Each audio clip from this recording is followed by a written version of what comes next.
All right, good afternoon, good morning, and good evening to all the participants, no matter where you are. It is truly a pleasure to be here. So today I'd like to talk about opportunities and challenges encountered by a gender and sexuality-oriented circle student group in Kyushu using autoethnography.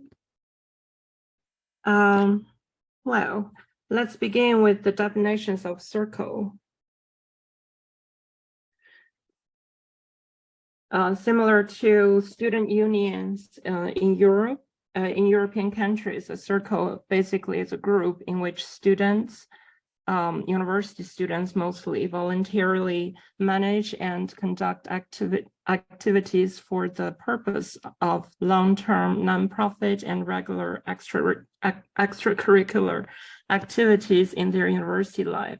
A university student circle enriches the life of university students by expanding their relationships and enriching their hobbies. Circle activities also contribute to students' adjustment to university life and their acquisitions and development of various skills. However, the pandemic starting from 2020 actually had an active impact on many circles. So according to the National Federation of University Cooperative Association study, there has been a significant decrease in first-year students' club affiliation, dropping from 82.8% in the fall of 2019 to 48.7%. That's almost half of it in the fall of 2020. Interestingly, today's subject, partnerships, emerged during the pandemic. So how did partnerships come into being? In an interview with Nagasaki newspaper, the founder shared her story about starting this group. She mentioned that she attended a series of online events during the pandemic about sex education and gender. So this is a turning point where she began to question social expectations on gender and sexuality and decided to create a safe space for like-minded individuals. So this circle had a positive impact on her even after her graduation.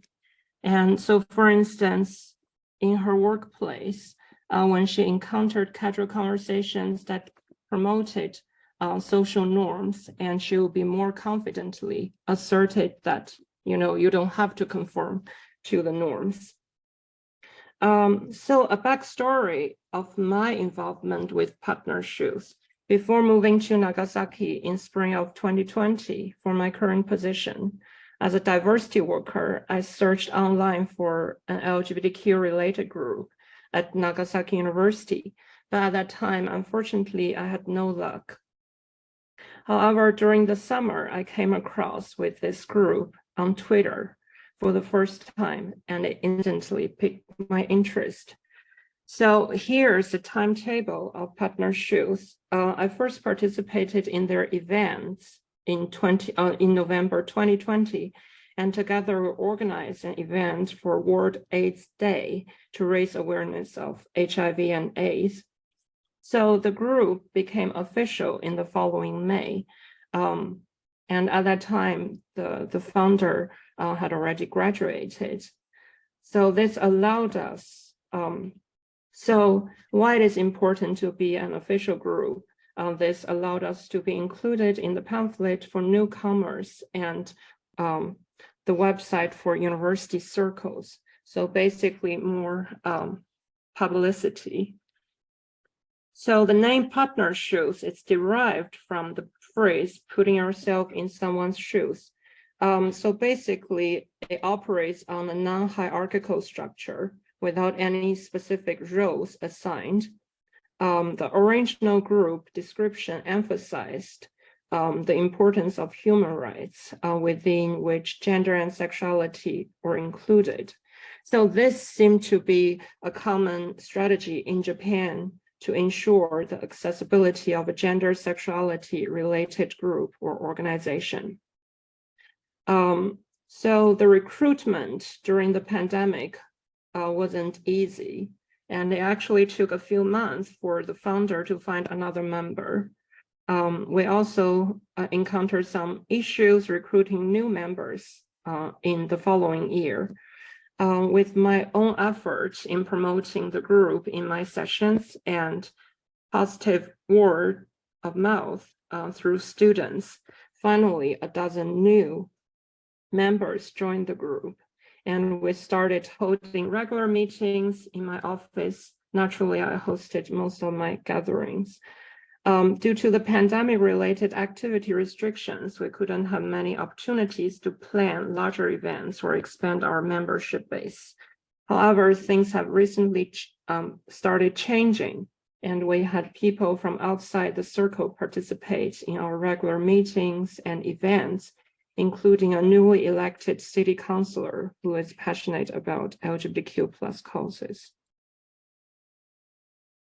So Kawashima identified three main types of sexual minority student groups: communication, social-oriented group, research-oriented, and action-oriented.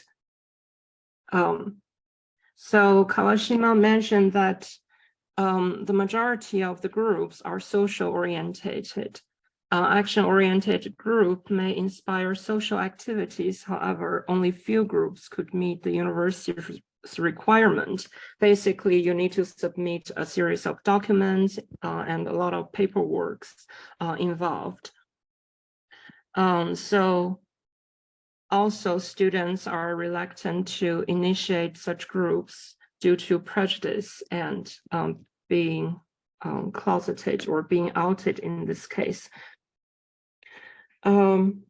So Partner Shoes wasn't specifically formed as a sexual minority circle. However, considering its potential and the cisgender heteronormative nature of Japanese education, and also being a diversity worker, I decided to challenge and reshape the group. By adopting a queer pedagogy and constructivist approach, I aim to break down social and institutionalized gender and sexual norms and encourage members to find answers and challenge them on their own terms.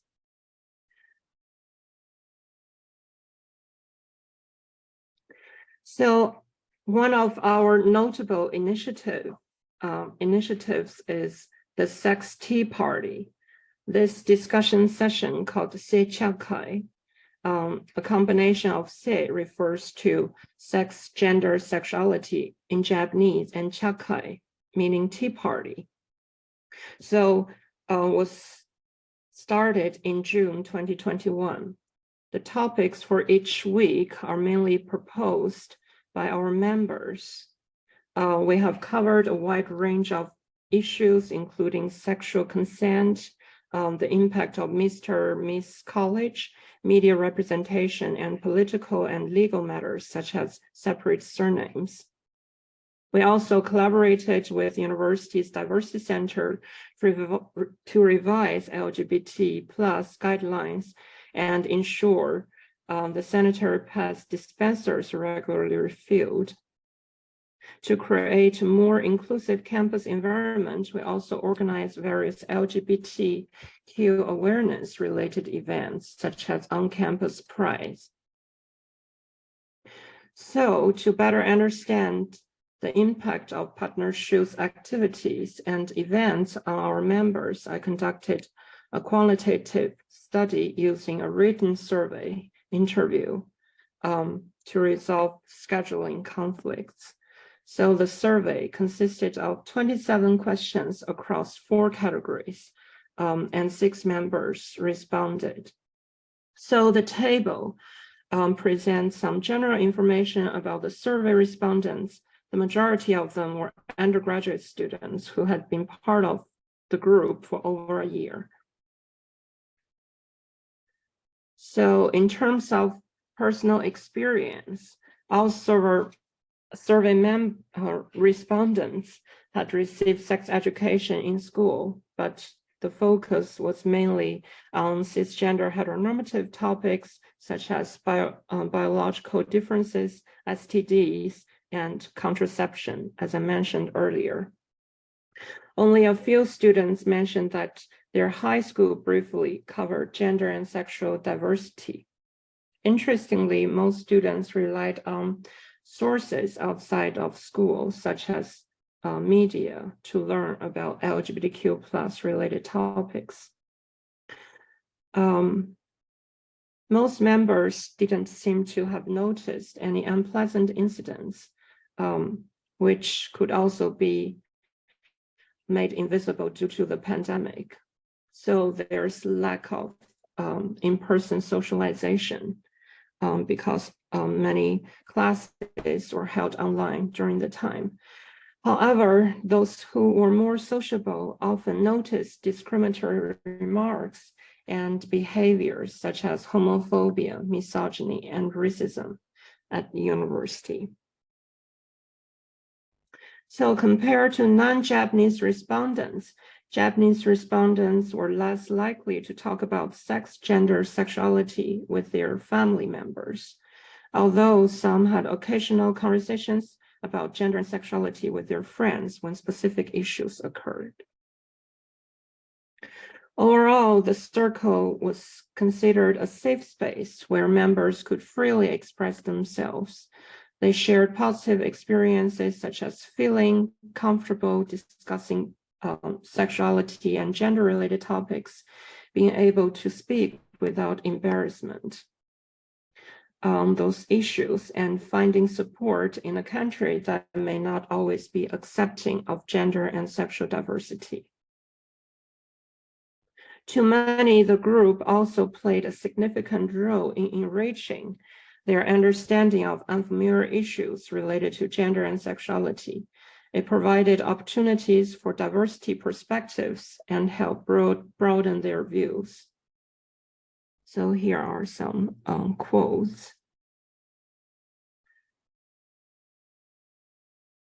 However, the group also faced challenges along the way. One notable challenge was the interacting with people outside the group, particularly during campus pride events. Some members experienced mixed reactions or indifference from passersby, which led to feelings of embarrassment or discomfort in participating in pride events. And also, one member mentioned that on one occasion, when they talked to their part-time job colleague and their driving school teacher about their club activity, those people didn't react well, also left negative impact on the person. Language barrier also became evident as non-Japanese speaking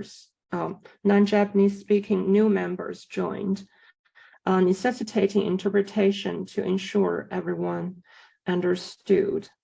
While it was essential for communication, occasionally it will interrupt the flow of the meetings and prolong the duration, which some members found inconvenient. Another issue is task management. Due to lack of specific roles assigned to members, this results in a lack of responsibility and accountability. And I often found myself taking on responsibilities of promoting events and sending out reminders. The pandemic further complicated matters by affecting the reliability of some members, especially those who are supposed to make posts, causing them to miss meetings and making it difficult to post event information on social media in a timely manner.